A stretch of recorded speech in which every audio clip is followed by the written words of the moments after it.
Trust. Once it's broken, it feels impossible to get back. Maybe it was a betrayal. Maybe it was lies that piled up. Maybe, it wasn't one big moment, but years of emotional distance. But here's the truth, my friend, trust can be rebuilt. And emotional safety, the kind that makes love actually feel safe, feel secure again, can be restored. In this episode, I'll show you exactly how to do it step by step. So if you have ever said, I don't know if we'll ever get back to how things used to be, how we used to be, stay with me. And hi, listen, I'm going to say this. If you are ready to fight for your relationship instead of fighting in it, I want you to hit that like button right now because this might be the turning point you've been waiting for. Now, number one, when trust is broken, most couples make one big mistake.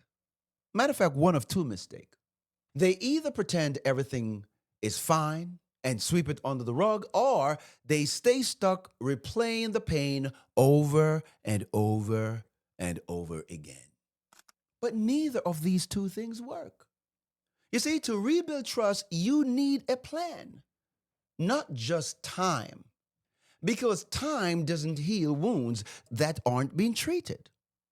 It doesn't heal the things that you pretend like it doesn't exist. It just make the pain quieter until it explode again. So let's break down every single thing that we need to do to rebuild emotional safety and to bring trust back into the marriage. We want to build it from the ground up. Okay, step number one, own the damage. I want you to hear me and hear me well. If you are the one who broke trust, this is where the healing begins. The biggest mistakes people make is to think or believe that you can justify or minimize what happened. No, you can't. You can't say, I didn't mean it. It wasn't that bad. Or you are overreacting. That's emotional gasoline on fire. You know what works? Complete ownership. When you say, I know I broke your trust, I see the pain it caused, I take full responsibility. When you operate from that place, you are helping. When you say those words, you got to shut up and stop talking and let your partner have the space to feel. Let them feel, let them heal. If you're the one who was hurt, don't rush forgiveness. You have every right to want clarity, reassurance, and consistency first. Don't be so quick to just move on because when you rush the healing process, the floodgates gonna open. You're gonna be triggered over and over again. Spend time to go through the whole process. Step number two, rebuild with action, not just words. I've often maintained that your action must speak so loud that your spouse don't hear a word coming out of your mouth. The best apology that you can ever give your spouse is your changed behavior. Here is something that most people miss. Apologies don't rebuild trust. Consistency does. Trust is rebuilt in small daily action that says, I'm here. I'm safe. You can rely on me. I'm growing. I'm changing. I'm becoming. I'm getting better. I'm making a conscious decision to own it. I will fix me so that I can show up and be better equipped to love and serve in my marriage. That's what it looks like. That means you follow through on what you say you're going to do. Being transparent with your phone. When you broke trust or you break trust or you did something that damaged the relationship, you don't have no security when it comes to transparency, baby. No, you are an open book, naked and not ashamed. Yeah. Your phone, your schedule, your feelings, it all must be in the open. Removing secrecy from your life completely help to bring security and the healing process and trust back in your marriage. Because here's the thing, my friend. Every small act of honesty is a brick. Yes. Over time, those brick becomes a foundation again.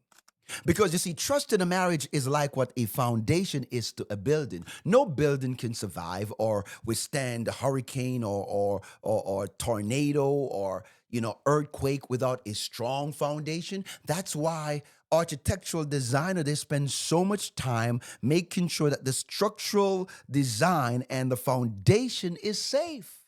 Doesn't matter how beautiful the building look, if it doesn't have a safe foundation, it means nothing. Wasting your money. You're going to lose billions and millions of dollars when it crumbles. Step number 3, recreate emotional safety. You see, my friend, emotional safety is what allow your wife, allow your husband, allow your spouse to be vulnerable without fear of judgment or rejection. You can't build love if your partner doesn't feel safe sharing their truth, sharing their scars, sharing their pain. And here is how you rebuild safety. Listen to understand, not to defend. Oh yeah, you can't say you're sorry about a thing and when your spouse is talking to you about it, you're ready to defend yourself. No, you're not in a defensive mode now. Show empathy. Put yourself in their shoe. Validate their feelings. Even if you disagree with their perspective, show empathy before logic. You say things like, I can see why that would hurt you. You're right. I didn't realize how that made you feel. You see, my friend, these phrases are like emotional oxygen. They keep the conversation alive instead of shutting it down. Because if you start to deflect, nobody wants to talk to you, nobody wants to hear you. Shut up. Go heal so that your marriage can heal. Step number 4, build new shared habits. You see, my friend, rebuilding trust isn't about fixing the past, it is about building a new future, a new pattern, new rhythm that is going to be better than the one you had before. I don't agree on starting over where you left off. I believe that you must rebuild something better than what you had. Create new shared rituals that reinforce connection. You have got to be mindful of the fact that things that you used to just let slip away and slide under the rug, no, you're going to be present and in the moment and take responsibility to be creative. Become a magnetic force that keep creating rhythm that makes the marriage work. Maybe it's morning coffee. You talk in the morning while you're drinking your tea. Maybe it's nightly gratitude routine, gratitude moments. I don't know. Because guess what? When new positive patterns replace old wounds and old broken ones, your nervous system starts to relax around each other again. That defensive wall now start to open. Hello? That's where love starts to feel safe. Step number 5, communicate your needs clearly without attacking. If you keep saying you never or you always, the walls will still stay up. The walls will keep getting higher and bigger and stronger. But when you speak from I feel, I need, you are inviting connection instead of conflict. Say, I feel disconnected when you don't talk about things rather than you never talk about things. See the difference? I need to know you are being honest with me versus you never tell the truth. You got to know how to say it. This keep the conversation about the relationship. It's about the complaint or the issues that you have rather than blame. Step number 6, rebuild physical intimacy gradually. Emotional safety and physical connection go hand in hand. Intimacy and vulnerability, they live in the same house, they share the same room, they share the same space. You cannot have one without the other. It's like a hand and a glove. They work together as a team. But don't rush. Don't rush. Don't rush it. Take your time. You can walk hand in hand. You can go for a walk. You can go out on a date. You can take your time just to get to know each other. It's the small things that you do, bringing home their favorite snack, rubbing their shoulder, hugging before bedtime, sitting close to each other while you're watching the movie. Let affection grow naturally. This physical safety tells the body it's okay to trust again. Remember, your nervous system is protecting you from getting hurt again. But when you start to display good behavior towards your spouse, you're opening them up to be more receptive, more engaged to the idea of being vulnerable with you again. Step number 7, get help when you need it. You don't have to do this alone. A therapist or relationship coach, yes, it isn't a sign of failure if you seek help. It's a sign of healing. Just be careful and understand that they are the resource, not the source. Your healing comes from God. They give you data. You take that data and you package it with the Word of God, with application, and then you're working with something special. Talk to me. It's a sign that you care enough to get it right. The couple who heal aren't the ones who avoid conflicts. They are the ones who learn how to fight for each other, not against each other. My friend, here's a reality check for you. Rebuilding trust isn't fast, but it's possible. And here's a paradox. If you do this right, you can build a marriage that is not easily broken, stronger than it ever was.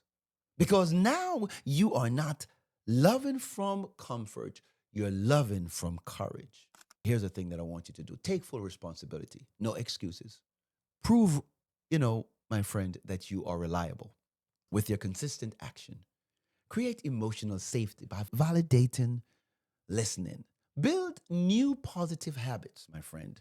Speak life into each other. Rebuild intimacy slowly and safely. Get help when needed because love is worth fighting for. And if this resonates with you, I want you to hit that like button, not just to support the video, but as a reminder to yourself that healing is possible. I want you to comment below one thing you are doing right now to rebuild trust in your relationship.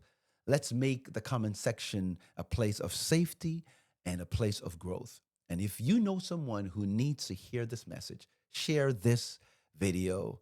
You never know who might need the help today. This is where I say thank you and like this video, subscribe to the channel. May God bless you, and I cannot wait to see you in the next one.